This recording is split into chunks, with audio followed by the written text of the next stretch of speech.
मेरा pressure cooker तुम्हारी cycle. Mummy, अगले सप्ताह तुम्हारी मैरिज एनिवर्सरी है। 25वीं सालगिरह। मुझे पता है कि तुम्हें तो बिल्कुल याद नहीं होगा।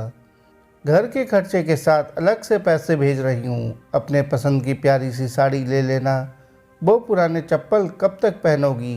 कीमत जो भी हो, पर किसी अच्छे शॉप से जाकर ब्रांडेड और आरामदायक सैंडल देख लो। पापा को उनके मनपसंद कलर की बंडी दिला देना। उनके चश्मे का फ्रेम मुझे बिल्कुल पसंद नहीं, एकदम ओल्ड मॉडल है। नए फैशन वाले फ्रेम में चश्मा बनवा लेने को बोलना।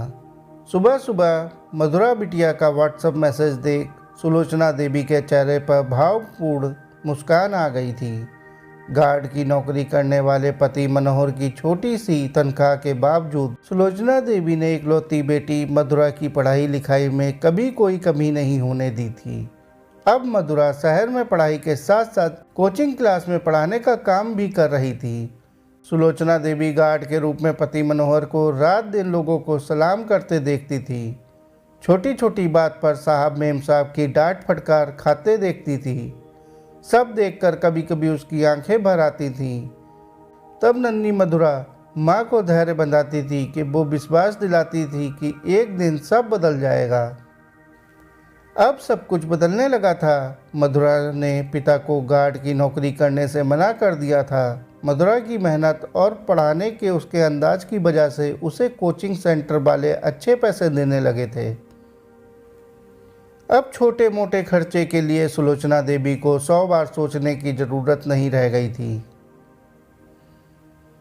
सुलोचना ने न जाने कितने समय से कोई नई साड़ी नहीं खरीदी थी। उसे ठीक से पता नहीं था कि उसके कस्बे में साड़ियों की अच्छी दुकान कौन कौन सी हैं।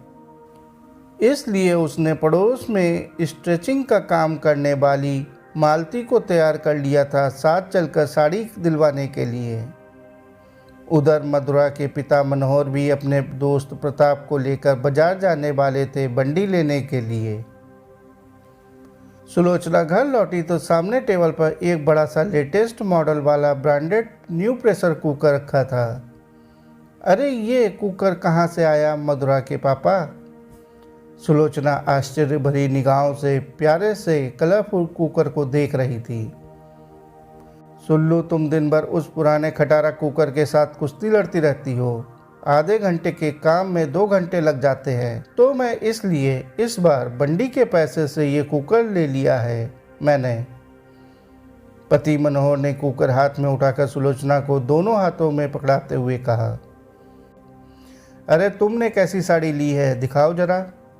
साड़ी नहीं मनोहर भैया, भाभी आपके लिए नई साइकिल लेकर आई हैं। मालती बाहर खड़ी चमचमाती साइकिल दिखाते हुए मुस्कुरा रही थी। रोज आपको कभी साइकिल की चैन ठीक करते हुए देखती थी तो कभी मडगार्ड ठीक करते हुए। अब आप इस नई साइकिल से चला करोगे। मतलब तुमने साड़ी और चप्पल के पैसे से मेरे लिए साइकिल खरीद ली? बिल्कुल, जैसे आपने बंडी और चश्मे के बदले ये चमचमाता कुकर ले लिया मेरे लिए।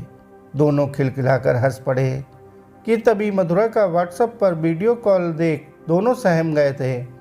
मधुरा साड़ी और बंडी का पूछेगी तो क्या जवाब देंगे उसे। आखिरकार सुलोचना ने कॉल रिसीव किया तो सामने चंचल मुस्कान के साथ मधुरा दिख रही थी। पापा मम्मी, आप दोनों ने अपने अपने सामान ले लिए ना? पर दोनों चुपचाप थे। पापा ने बगल में नया कुकर और मम्मी ने बाजू में नई साइकिल मधुरा को अपने फ़ोन की स्क्रीन पर दिखा रही थी।